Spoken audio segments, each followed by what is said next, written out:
సినీ ఇండస్ట్రీలో ఎంతో భవిష్యత్తు ఉన్న ఓ ఎగ్జిక్యూటివ్ ప్రొడ్యూసర్ ఆత్మహత్య చేసుకుంది. పలు సినిమాలకు పనిచేసిన స్వప్నవర్మ ఇంట్లోనే ప్రాణాలు తీసుకుంది. 2 రోజుల క్రితం ఆమె ఆత్మహత్య చేసుకోగా ఇంట్లో నుంచి దుర్వాసన రావడంతో స్థానికులు పోలీసులకు సమాచారం ఇచ్చారు. పోలీసులు ఘటనా స్థలానికి చేరుకున్నారు. స్వప్నవర్మ ఆత్మహత్య చేసుకున్నట్లుగా నిర్ధారించారు. Master minds the pride of India. Inter, MPC, BiPC, MEC, CEC చదివిన విద్యార్థులకు సిఏ మరియు సిఎంఏ ఫౌండేషన్ కొరకు నూతన బ్యాచెస్ ప్రారంభం.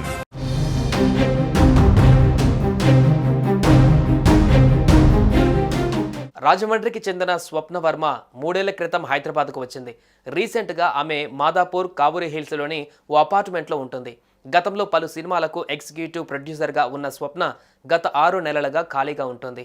ఎలాంటి పని లేకపోవడంతో ఇంట్లోనే ఉంటుంది.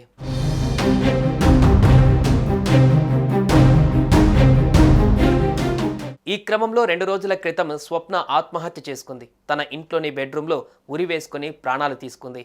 కాగా తన ఇంటికి 2 రోజులుగా ఎవరూ రాకపోవడం, అటు స్వప్న కూడా బయటకు రాకపోవడాన్ని చుట్టుపక్కల వారు గమనించారు. కానీ ఉదయం తన ఫ్లాట్ నుండి దుర్వాసన వస్తుండటంతో మిగతా ఫ్లాట్ మెంబర్స్ పోలీసులకు సమాచారం ఇచ్చారు.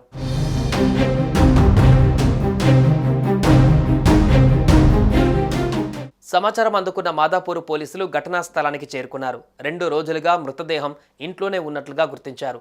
మృతదేహాన్ని పోస్టుమార్టం నిమిత్తం ఉస్మానియా ఆసుపత్రికి తరలించారు. కేసు నమోదు చేసుకుని దర్యాప్తు చేస్తున్నారు.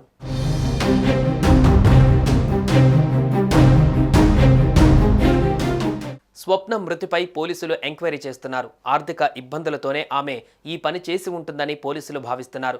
ఆర్థిక ఇబ్బందులైనా లేక మరేదైనా ఉందా అనే కోణాలలో కూడా విచారణ జరుపుతున్నారు. అటు ఆమె మృతి విషయాన్ని కుటుంబ సభ్యులకు అందించారు.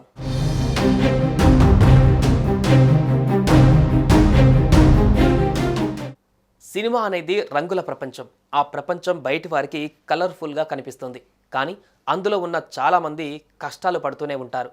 ఫీల్డ్ను వదిలేలేక కష్టమైన అందులోనే ఉంటారు. అలా అని అందరి పరిస్థితి కూడా ఉండదు. కానీ స్వప్న మృతితో ఆమె ఇండస్ట్రీ ఫ్రెండ్స్ షాక్ అవుతున్నారు. సుమన్ టీవీలో మీ పర్సనల్ అండ్ బిజినెస్ ప్రమోషన్స్ కోసం కింది నెంబర్కి కాంటాక్ట్ చేయండి.